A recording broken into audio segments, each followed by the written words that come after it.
The call came at 2:11 a.m. I didn't answer it. I let it ring, watched the screen vibrate against the nightstand like a trapped insect. A minute later, a text followed. "We need to talk." That was new.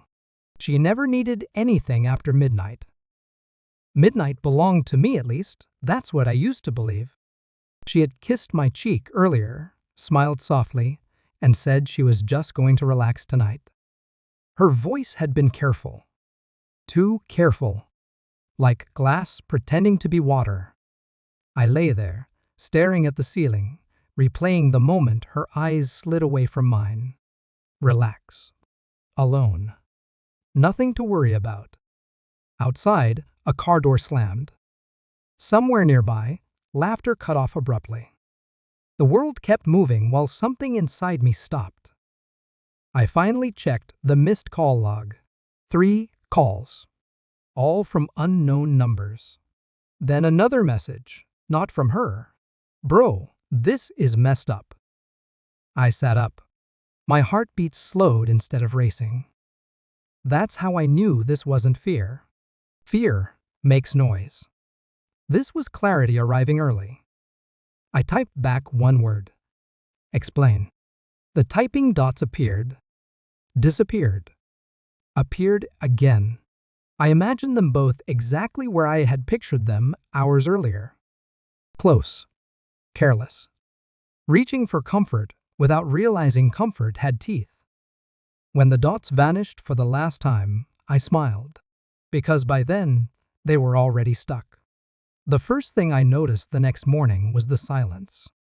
No good morning text. No lazy voice note.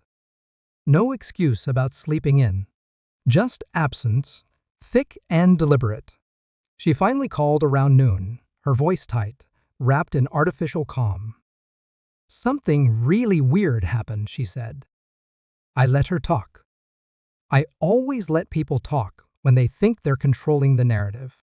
She mentioned accidents, embarrassment, a friend helping her out. She never said his name. She didn't have to. I knew the cadence of her lies. I had memorized them over 2 years. The way she added unnecessary details.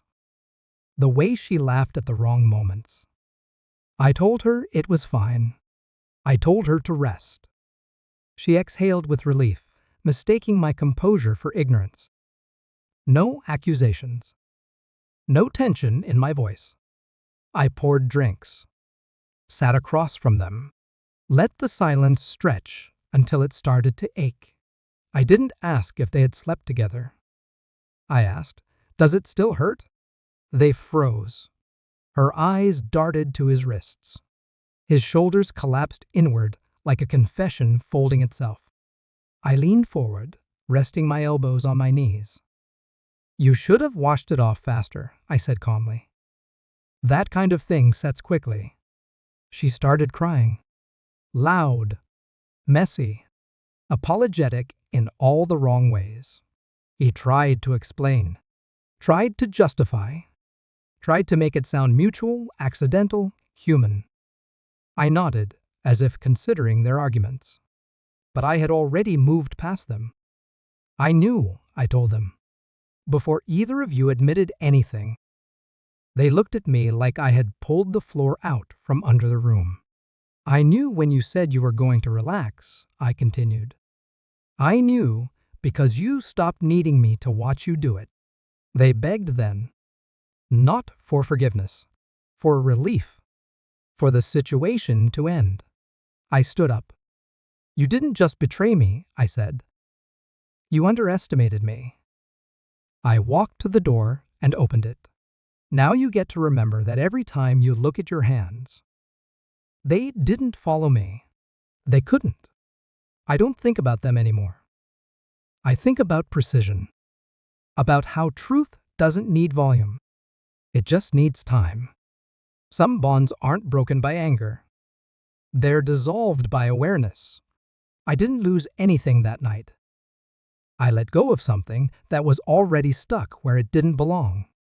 That afternoon, I saw my friend for the first time since everything quietly shattered. He stood too far away, wouldn't meet my eyes.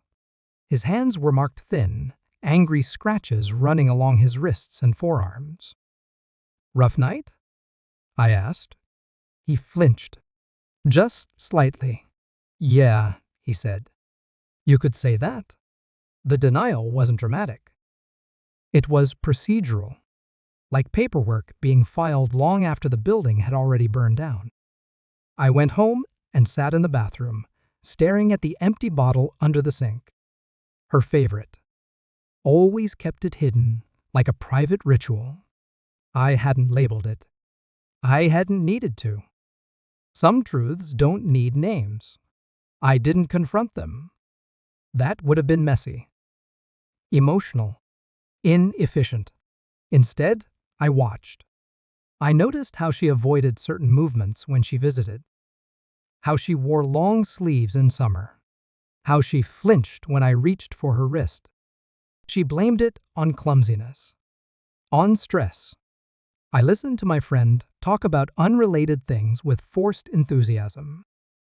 Every laugh sounded like it hurt. I checked timestamps, locations, stories that almost aligned but never fully touched. I didn't need their phones. Their bodies were already telling me everything. 2 days later, I saw it. They arrived separately to a small gathering.